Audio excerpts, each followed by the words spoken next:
karena pada hari ini Rabu tanggal 5 Juni 2024 kita bisa berkumpul di sini. Terima kasih pada ibu-ibu yang telah hadir dalam pembuatan aksi nyata budaya positif yang telah saya pelajari selama saya mengikuti calon guru penggerak. Yang pertama yang akan saya sampaikan adalah konsep budaya positif. Konsep inti budaya positif itu ada perubahan paradigma belajar, disiplin positif, nilai-nilai kebajikan, kebutuhan dasar manusia, motivasi perilaku manusia, posisi kontrol guru, keyakinan kelas, dan segitiga restitusi.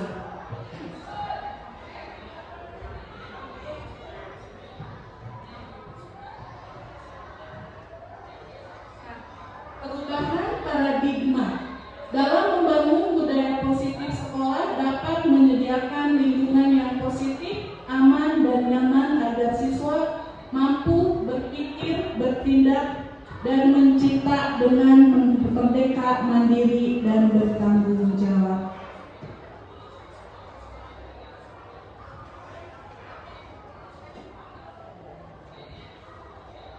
Sesuai dengan profil pelajar Pancasila yang memiliki 6 dimensi. Mohon maaf Ibu, ada yang bisa menjelaskan 6 dimensi profil pelajar Pancasila? Enggak, lupa. Sering mendengar dan selalu terlupakan. Jadi profil pelajar Pancasila itu ada 6 dimensi, yaitu beriman, bertakwa kepada Tuhan Yang Maha Esa dan berakhlak mulia, mandiri, bernalar kritis, kreatif, bergotong royong, dan berkebinekaan global.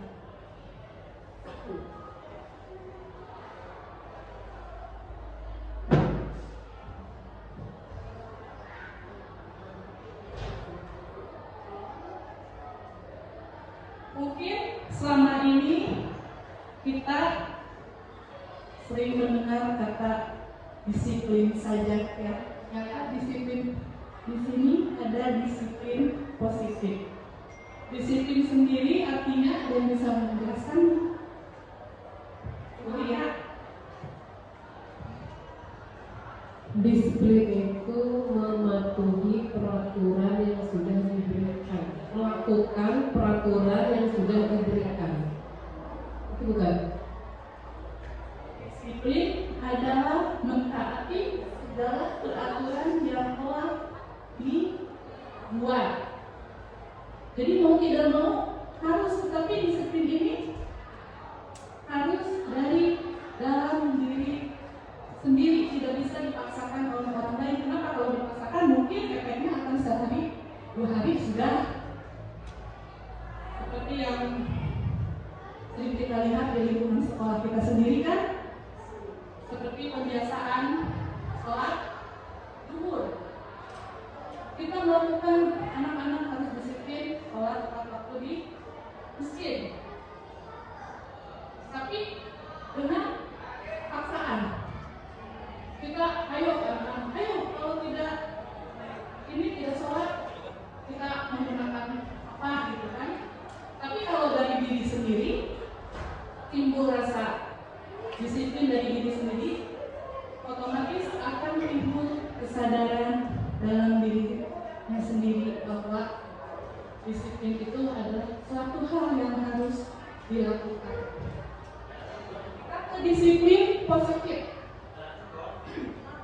menurut Diana Gosen, disiplin positif berasal dari bahasa Latin yang berarti belajar. Belajar di sini adalah contohnya disiplin kayak tadi tepat waktu, terus melakukan belajar melaksanakan peraturan yang sudah dibuat ya belajar. Kata disiplin juga berasal dari akar kata yang sama, yaitu disiplin atau murid atau pengikut. Berarti mau tidak mau disiplin itu harus diikuti oleh seluruh anggota atau warga sekolah yang berada di lingkungan sekolah kita. Mau tidak mau kan? Ki Hajar Dewantara menyatakan bahwa untuk menciptakan siswa yang merdeka, maka syarat utamanya harus mempunyai disiplin yang kuat, yaitu disiplin diri yang berasal dari motivasi internal atau dari dalam diri sendiri. Jika tidak mempunyai motivasi internal, maka diperlukan motivasi eksternal untuk mendisiplinkan diri. Tadi yang sudah saya jelaskan kan, seperti kebiasaan sholat zuhur bersamaan, kita itu harus memotivasi anak kan. Kita cari anak ke belakang supaya mau melakukan kebiasaan sholat.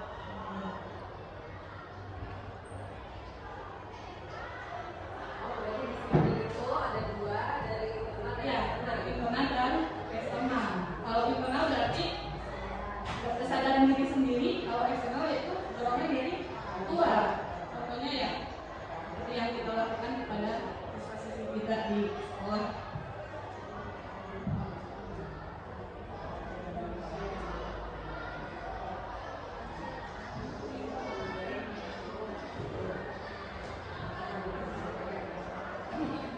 Tujuan disiplin positif.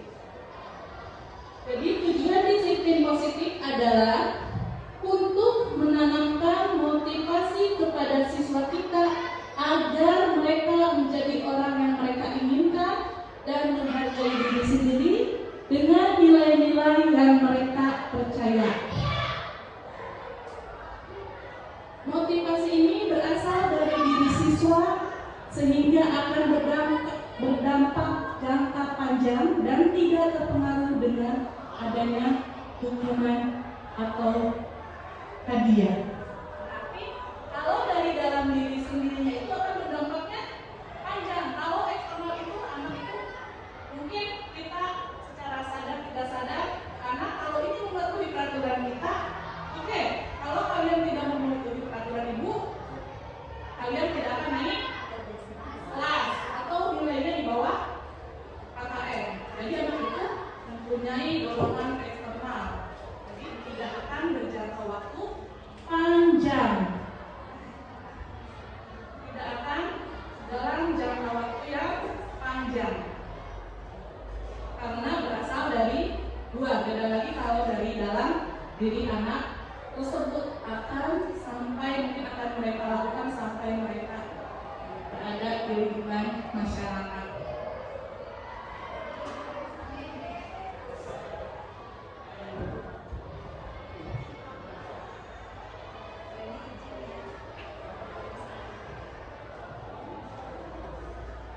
Dihukum oleh penghargaan. Ada yang tahu, Ibu? Oh, kok dihukum tapi oleh penghargaan?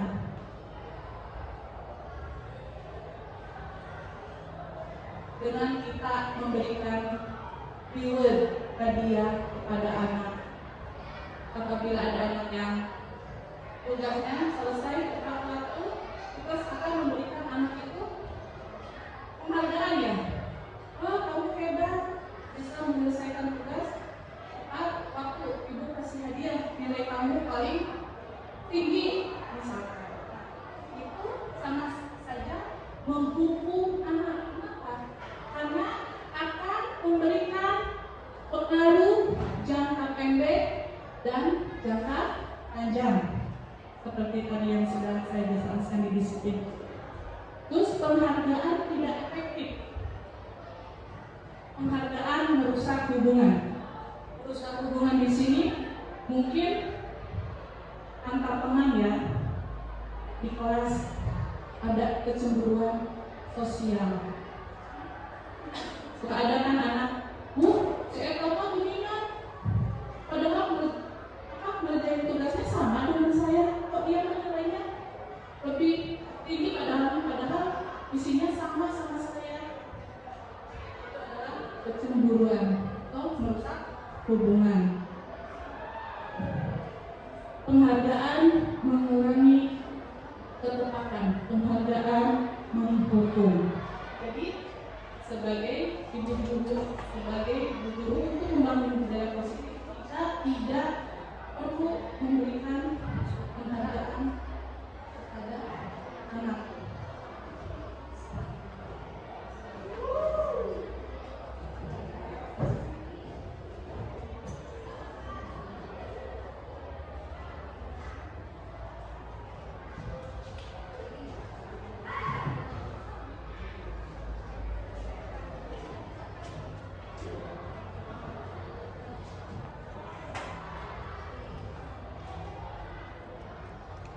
Motivasi perilaku manusia.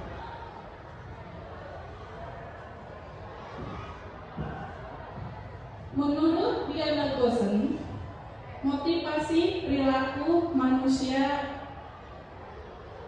ada 3: untuk menghindari ketidaknyamanan atau hukuman, untuk mendapatkan imbalan atau penghargaan dari orang lain, untuk menjadi orang yang mereka inginkan dan menghargai diri sendiri dengan nilai-nilai yang mereka percaya.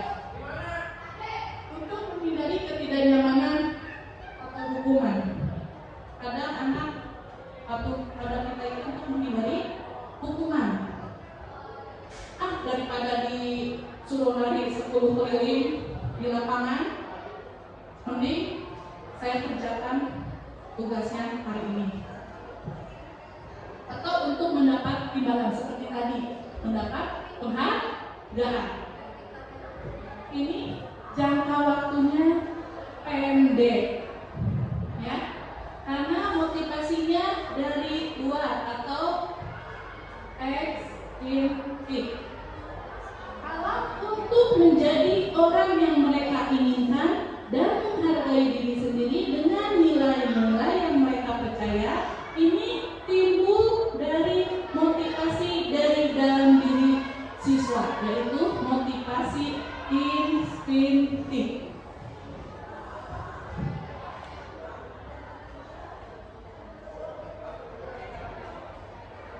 Kebutuhan dasar manusia.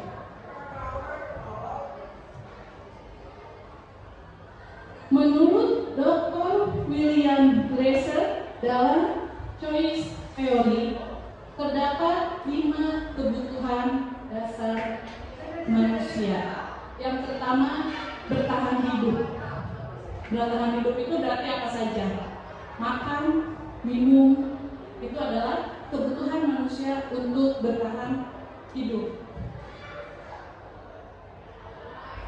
Kasih sayang dan rasa diterima. Sebagai manusia, kadang kita ingin diperhatikan, ya, ingin dicintai, ingin disayangi, dan ingin diterima. Begitupun dengan siswa-siswi kita. Mereka ingin diterima, disayangi, dan dicintai, dan diperlakukan dengan baik. Kadang suka ada anak yang akrabnya ayowe di kelasnya sering cicat atau gimana. Anak tersebut mungkin ingin mendapatkan kasih sayang atau diterima dengan tulus oleh kita sebagai guru. Penguasaan. Kadang ada anak yang teman-temannya itu mengatur. Ada kan? Zaman kita aja dulu kadang ada anak yang karena dia merasa paling bisa, merasa paling pintar, jadi dia merasa paling berkuasa. Kesenangan. kebebasan. Kebebasan di sini bukan berarti kebebasannya bebas di mana saya, tapi kebebasan yang ada aturannya.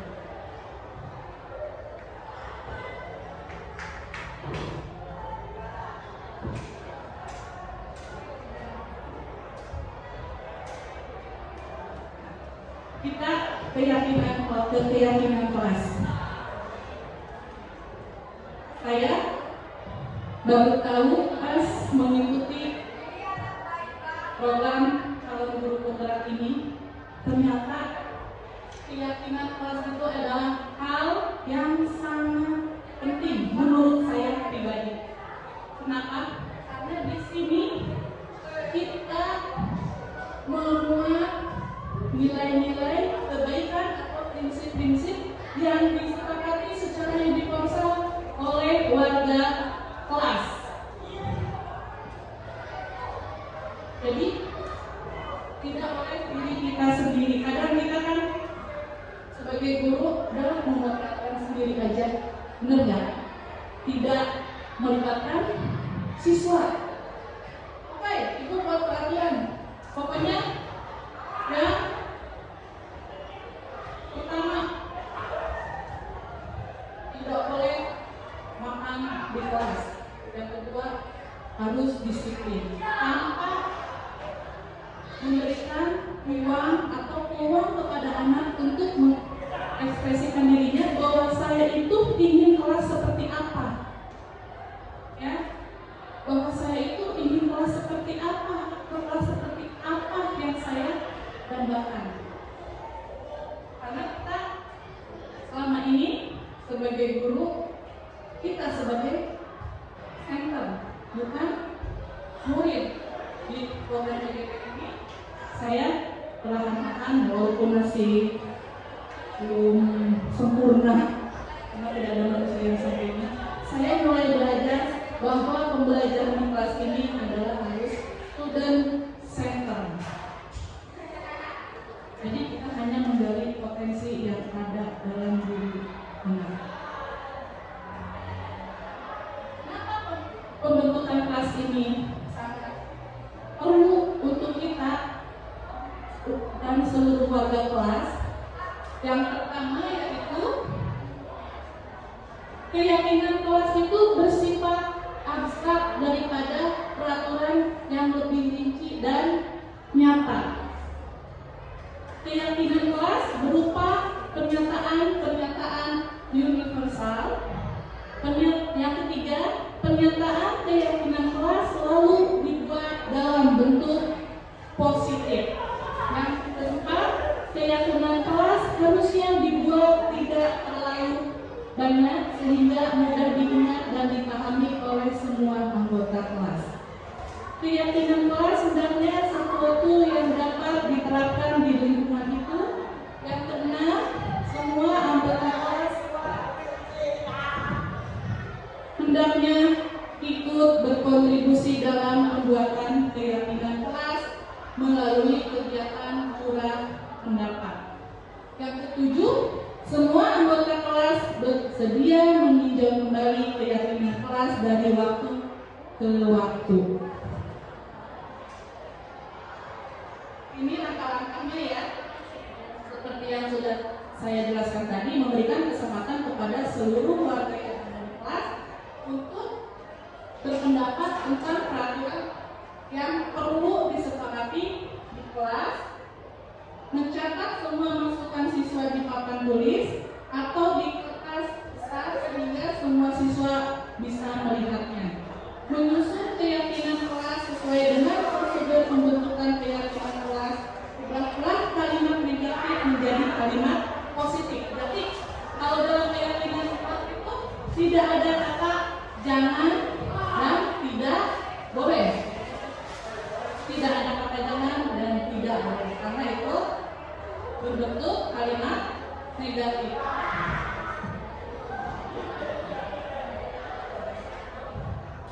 Langkah-langkah membuat keyakinan kelas. Nah, setelah dibuat, setelah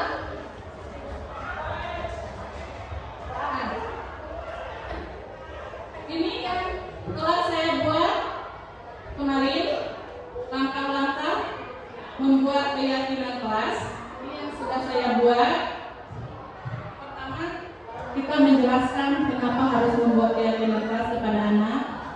Lalu anak diminta untuk memberikan pendapatnya, satu orang satu pendapat, lalu ditempel di papan tulis. Setelah ditempel, anak-anak membuat keyakinan kelas. Ini yang telah saya buat kemarin, langkah-langkah membuat keyakinan kelas. Ini yang sudah saya buat. Pertama, kita menjelaskan kenapa harus membuat keyakinan kelas kepada anak.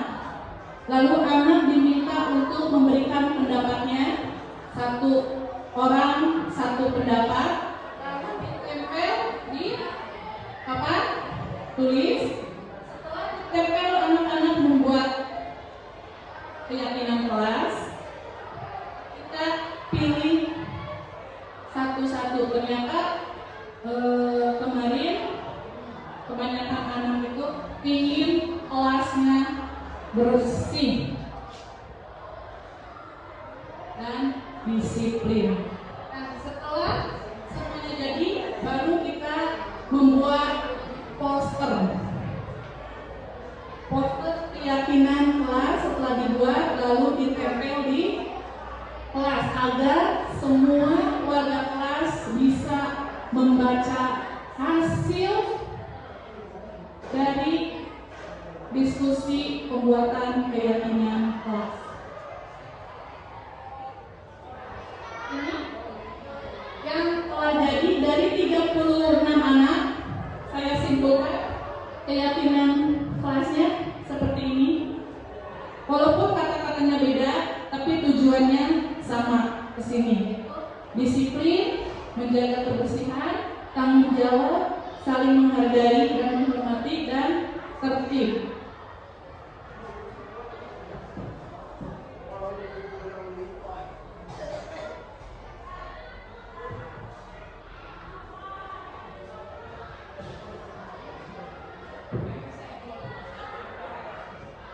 Posisi kontrol guru.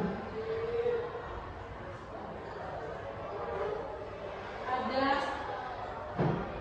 5 posisi kontrol guru: pembuku, pembuat orang merasa bersalah, teman, pemantau, dan manajer.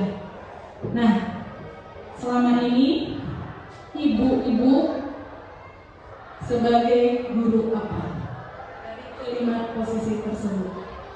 Pembuku kah? Pembuat rasa bersalah kah? Pembuku ya? Kenapa? Karena kita sendiri anak-anak kalau tidak dihukum tidak akan mentaati peraturan yang telah kita buat. Mengerjakan PR juga harus ekstra menyuruhnya. Tapi setelah mengikuti kegiatan CGP ini, saya berusaha untuk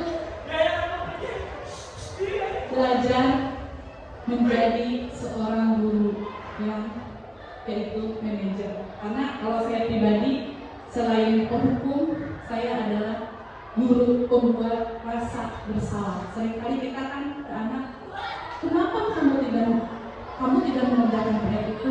Ibu itu kurang baik gimana sama kalian? Benar gak?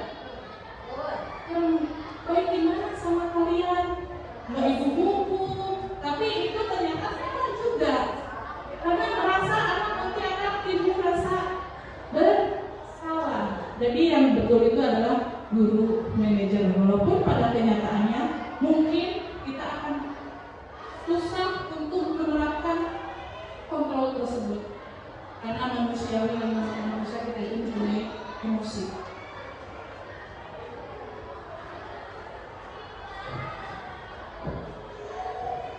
Contoh guru penghukum.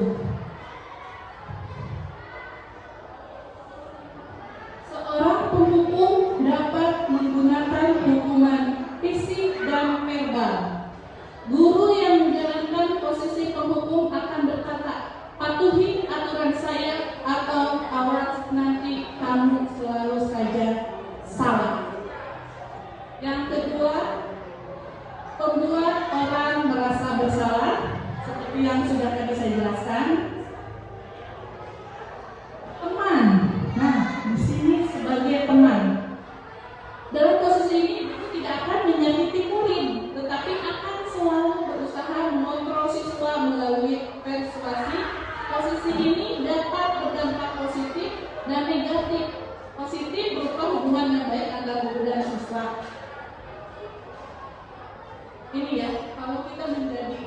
guru sebagai teman.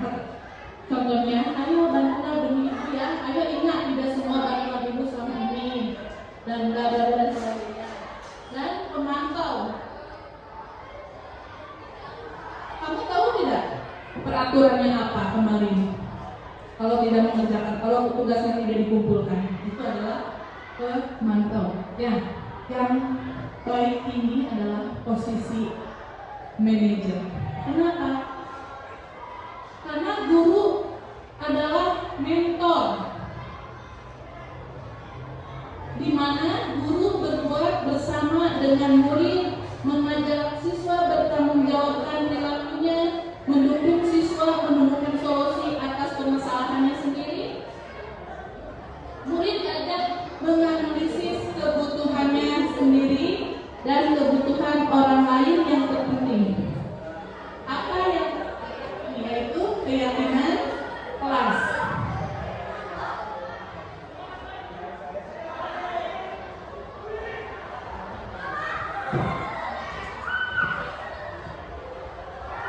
Kita sebagai guru kadang menghukum ya. Untuk manajer kita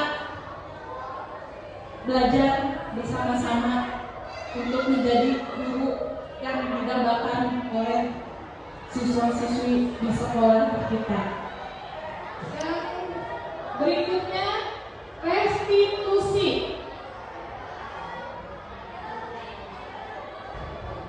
Restitusi sebagai sebuah cara menanamkan disiplin positif pada siswa. Ciri-ciri restitusi bukan menebus kesalahan, tetapi untuk belajar dari kesalahan. Restitusi memperbaiki hubungan. Restitusi adalah tawaran, bukan paksaan. Restitusi menuntut untuk melihat ke dalam diri. Restitusi mencari kebutuhan dasar yang mendasari tindakan. Restitusi adalah cara yang terbaik. Restitusi fokus pada karakter, bukan tindakan. Restitusi menguatkan. Restitusi membalikan siswa yang berbuat salah pada kelompoknya. Ini perbedaan. Jadi selama ini kita hanya melakukan hukuman dan konsekuensi. Kita selama ini tidak melakukan restitusi. Kenapa? Menghukum. Kamu tidak mengerjakan PR, lari 10 keliling. Konsekuensi. Oke. Karena kamu tidak mengerjakan PR, maka konsekuensinya kamu sekali kan 10 keliling. Kalau restitusi itu memperbaiki dan untuk menuntut untuk melindungi ke dalam diri siswa. Kenapa siswa sampai melakukan hal tersebut, kita gali lagi alasannya apa.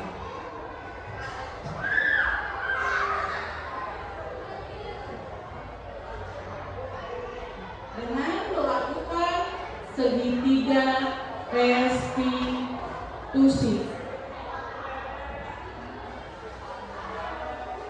Segitiga restitusi ini ada validasi tindakan yang salah, menanyakan keyakinan, dan menstabilkan identitas. Yang pertama adalah menstabilkan identitas.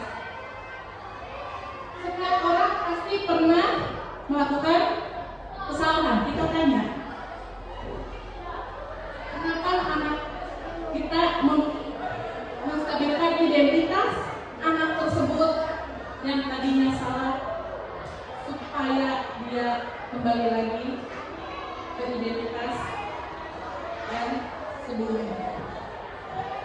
Jangan langsung, misalkan ada satu kasus kemarin saya buat kasus, ada anak yang punya kasus pekerjaannya disontek oleh temannya, dia marah.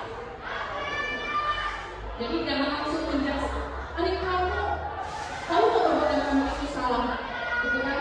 Mungkin anak ada alasan kenapa sampai marah kepada temannya. Jadi kita menstabilkan dulu identitas dengan mengatakan, oh ya kalau kita sudah tahu, berarti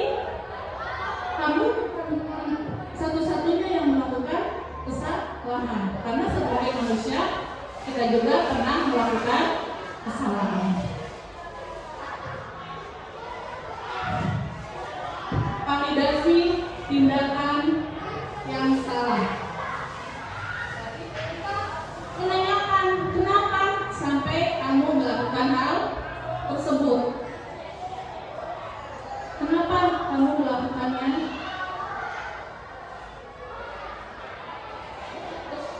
Adakah cara yang efektif untuk mendapatkan apa yang kamu butuhkan? Yang ketiga adalah menanyakan keyakinan kelas. Jadi yang tadi itu yang kita buat itu ditanyakan kepada anak. Kamu ingin menjadi orang yang seperti apa? Karena dengan dia walaupun dia merasa benar, dengan dia memarahi temannya yang mencontek, otomatis dia mempunyai emosi yang tidak stabil dan tidak menghargai orang lain. Kita tanyakan keyakinan kelas yang mengingatkan apa yang kamu ingin menjadi orang yang seperti apa. Kamu ingat kembali keyakinan kelas yang telah kita buat itu apa? Oh iya Bu, yaitu saya ingin menjadi orang yang lebih menghargai orang lain. Ini ya.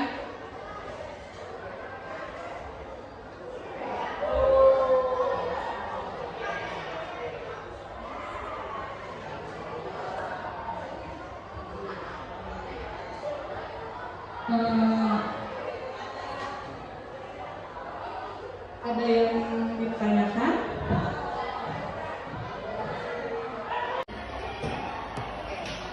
Saya mau bertanya Ibu.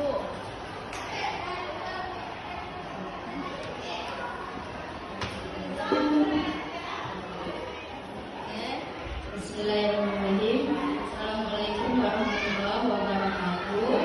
Waalaikumsalam warahmatullahi wabarakatuh. Sebelumnya saya ucapkan terima kasih atas waktu yang diberikan oleh pemateri.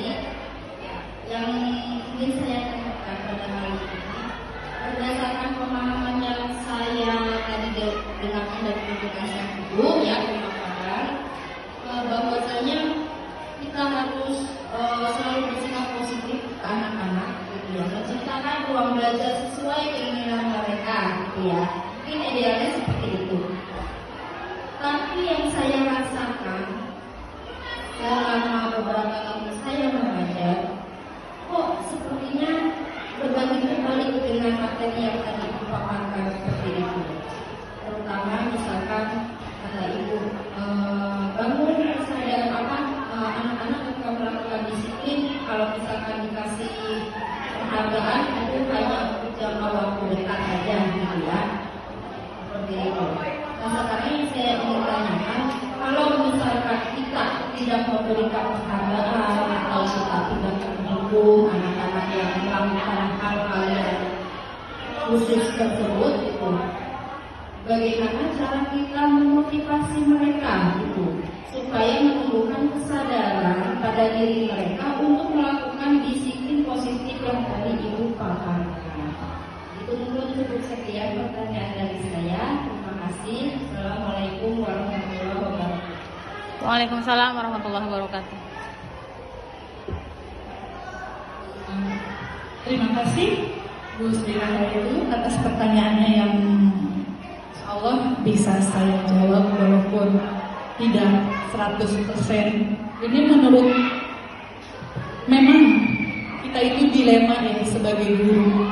Di satu sisi dengan menghukum anak, anak akan ingat sepanjang waktu dia, oh saya pernah dihukum oleh Ibu Anu, tapi kita sadar bahwa penerapan disiplinnya memang seperti itu. Karena kalau hanya dengan menumbuhkan dari dalam diri sendiri itu sangat sulit kan? Terus tadi Ibu Sri bilang penghargaan jangka pendek. Menurut saya juga, saya sebenarnya setuju dengan penghargaan walaupun akan berjangka waktu pendek, tapi setidaknya akan merubah perilaku anak ke arah yang lebih baik lagi atau disiplin. Nah, untuk menerapkannya kita kembali lagi ke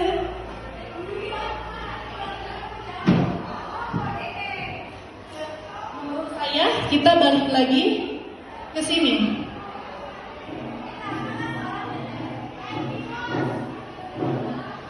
Ke segi tegar restitusi dan keyakinan kelas. Mungkin karena keyakinan kelasnya sudah dibuat oleh anak, mungkin anak akan merasa senang dan akan merasa bertanggung jawab untuk melakukan hal tersebut karena itu dibuat berdasarkan kesepakatan mereka di kelas. Dengan kita sebagai guru dengan menggunakan segitiga restitusi ini, yaitu tadi menstabilkan identitas, validasi tindakan, dan menanyakan keyakinan kelas seperti yang telah saya lakukan kemarin kan terhadap kasus anak. Ternyata alhamdulillah anak mulai bisa berubah. Yang satu sudah mulai belajar menghargai diri sendiri, dan yang satu sudah mulai menghargai tentang tata tertib lingkungan atau kebersihan di sekolah. Karena apa? Karena kita hanya mencari solusinya. Mereka yang menentukannya untuk memperbaiki diri mereka sendiri. Mungkin dengan cara seperti itu akan timbul rasa kesadaran diri sendiri pada diri anak. Mungkin itu yang bisa saya jawab. Karena waktu cukup, terima kasih. Wassalamualaikum warahmatullahi wabarakatuh.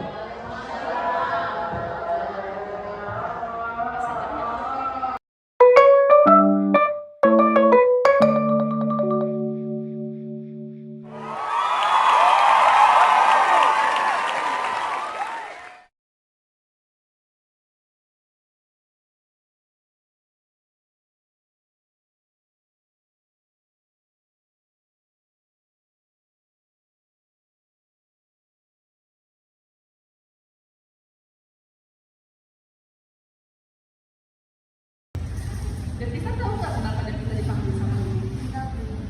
Tadi ibu dapat laporan dari ketua kelas kamu bahwa kamu habis bertengkar ya sama guru. Kenapa? Ya Bu, habis kesal. Kesal kenapa?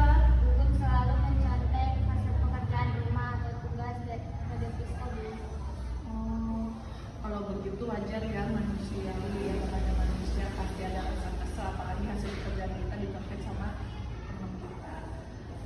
Terus ibu dengar kamu marahnya sampai apa ya? Sampai Maki-maki, menggunakan sengaja. oh, nggak sengaja. Kalau ibu mau tanya sama Devisa, apa yang Devisa lakukan itu benar apa salah? Kalau salah, kan kita sudah buat keyakinan keras yang kami sepakati. Salah satunya apa keyakinan kelas yang sudah Saling menghormati antar teman. kan kita sudah tahu bahwa keyakinan koleksi kita itu adalah saling menghormati antar teman. Apabila ada kejadian seperti ini, jadi kita akan bagaimana? Selalu sabar, tidak marah-marah, Dan dan selalu memaafkan. iya, oke. Berarti nanti untuk kedepannya dan kita harus lebih sabar lagi ya. Jangan sampai gagal seperti itu. Oke, terima kasih. Bapak, tadi Ibu dapat laporan dari teman-teman kamu, katanya kamu membuat kesalahan. Sebenarnya apa yang terjadi? Saya membuang sampah sembarangan Bu. Kamu membuang sampah sembarangan ya? Menurut kamu, membuang sampah sembarangan itu sebuah masalah atau bukan? Masalah Bu. Sebuah masalah ya. Baiklah, di sini Ibu tidak akan mencari tahu siapa yang salah, tapi Ibu akan mencarikan solusi untuk permasalahan kamu ini ya. Pasti kamu akan merasa senang melakukannya, tetapi kamu juga dalam masalah. Nah, sekarang mari kita ingat kembali keyakinan kelas apa yang belum kamu tunjukkan. Menjaga lingkungan kelas dan sekolah Bu. Oke, baiklah. Nah, berarti karena kamu sudah tahu tentang menjaga lingkungan kelas dan sekolah, makanya keyakinan tersebut harus kita patuhi ya, kita tidak boleh membuang sampah sembarangan. Nah, untuk memperbaiki kesalahan kamu, kira-kira kamu akan melakukan apa? Saya akan membersihkan halaman yang saya kotori dulu. Oke, terima kasih. Nanti setelah beristirahat, silakan kamu lakukan apa yang sudah. Oke, saya ucapkan terima kasih kepada Bu Roheni yang telah memaparkan tentang perilaku positif. Dari berdasarkan pemaparan yang dia berikan, saya merasakan ada ilmu baru yang saya dapatkan, sehingga saya ingin menerapkan ilmu tersebut kepada anak-anak. Semoga dengan apa yang saya terapkan nanti, ketika saya terapkan nanti, anak-anak bisa menjadi belajar lebih baik lagi seperti